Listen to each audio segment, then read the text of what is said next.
Welcome to the Codemaster Academy.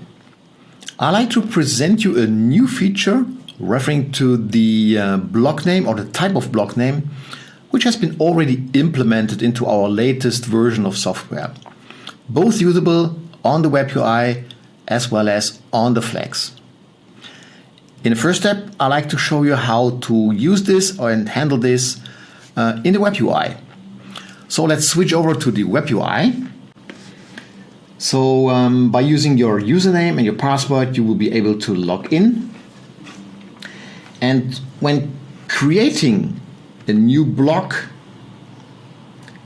we usually use the timestamp containing the current date and time. If you would like to change this, you simply go to the settings menu, log in here with your password and scroll down till the end to the device settings. And as we can see here, the default setting is creation date. In the drop-down list, we just now can select number and confirm this by updating.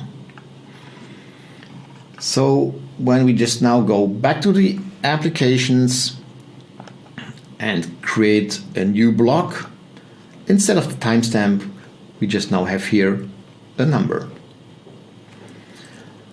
Let's have a look at the Flex. So when we open the menu for creating a new block, we see the already existing blocks here. So this is a mix of block name with a timestamp and a number. And when we just now create a new block, instead of the timestamp, we just now have here a number.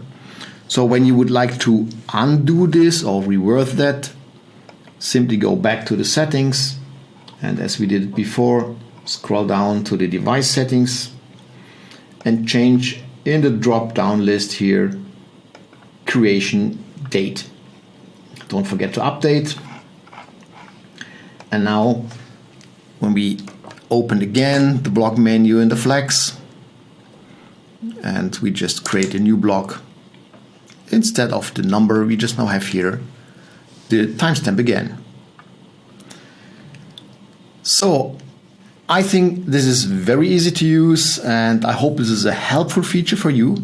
Enjoy it, and yeah, thank you for watching. See you next time here at the Codemaster Academy.